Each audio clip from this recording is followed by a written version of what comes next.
Informasi selanjutnya, kasus pinjaman online atau pinjol ketika mahasiswa UIN Surakarta kemudian dikenalkan terhadap kampus ini viral di media sosial. Seorang mahasiswa baru atau maba UIN Surakarta mengaku diminta daftar pinjol saat kegiatan pengenalan budaya akademik dan kemahasiswaan.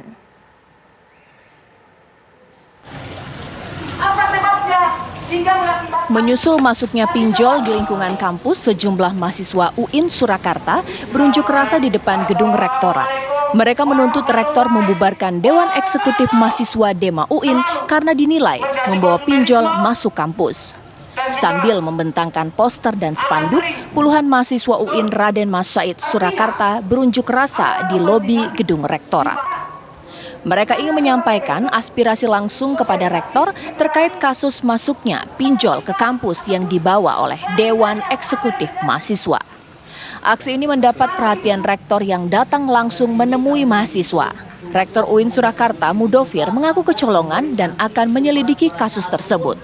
Pihaknya telah meminta Dema untuk memutus kerjasama dengan pengelola aplikasi diberi waktu 1 kali 24 jam.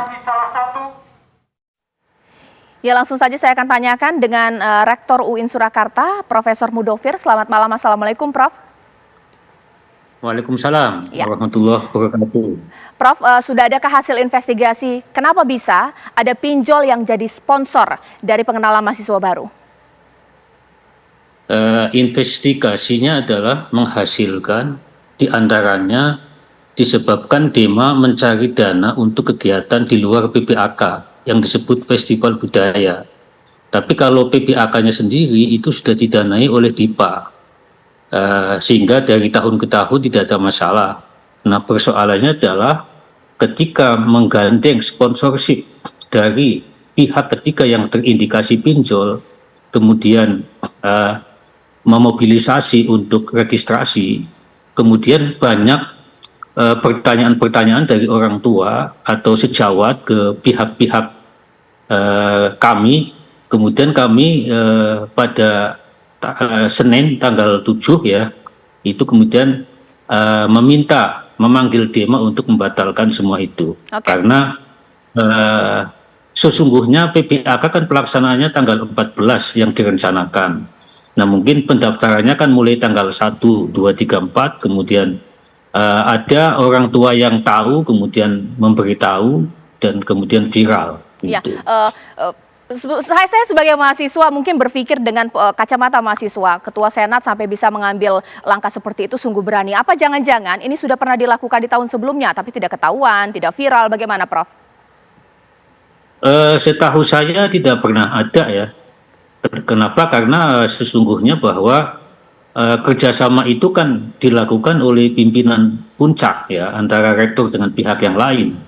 Kalau ada kerjasama di luar itu tentu bukanlah kerjasama ya. Nah, dan tidak ada laporan sama sekali baik dari pembina Dema yang membawahi langsung ataupun WR1 atau WR3 yang dalam konteks PPAK itu menjadi pimpinan ya. Oke. Jadi Prof, dapat dana berapa sih dari pinjol ini? Dapat sponsor berapa besarnya? Saya tidak tahu persis ya, tapi beberapa yang dijanjikan itu ada 160 atau berapa gitu. Juta ya Pak Sesuatu ya? yang 160 juta? Iya. Besar ya Pak ya? Dalam temuan oleh Dewan Kode Etik ya, dan ini belum tahu sebenarnya seperti apa persisnya gitu, karena semuanya kan butuh proses untuk melakukan. Tetapi perlu diketahui bahwa sesungguhnya kampus tidak punya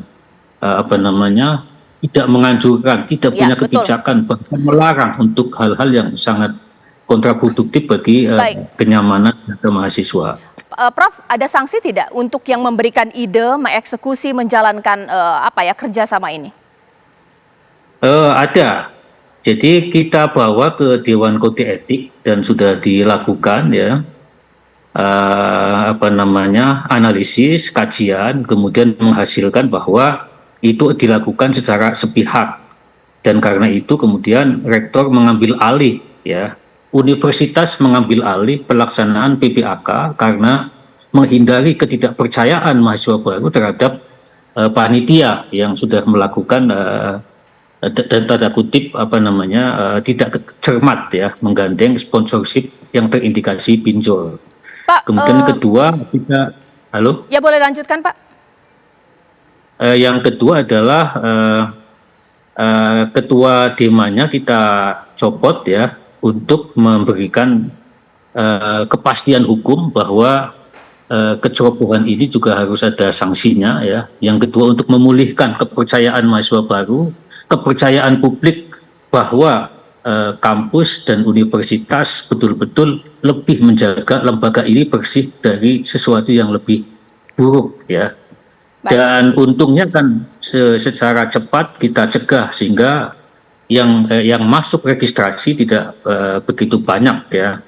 Mudah-mudahan nanti di dalam investigasi lebih lanjut melalui pendataan berapa jumlahnya, nanti kita akan tahu persis itu. Oke, Pak, ini juga pertanyaan saya adalah data sudah terlanjur masuk, pasti sudah disimpan oleh pihak pinjol, tidak aman data mahasiswa. Pihak pinjol sudah dipanggil tidak Pak bahwa karena ini ada diskresi hapus data mahasiswa UIN Surakarta, seperti apa Pak?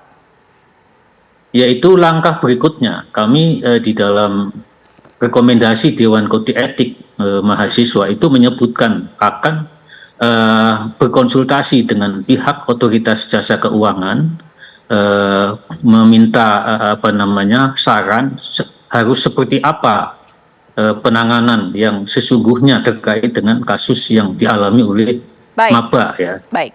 Yang kedua kita juga akan mendata ya berapa jumlahnya yang nanti bisa dengan membuka posko aduan atau semacam pendataan ya lewat fakultas dan seterusnya. Terima kasih Prof. Mudovi, Rektor UIN Surakarta atas waktunya. Kita tunggu respon cepat dari pihak kampus bahkan juga dari pihak aparat pastinya.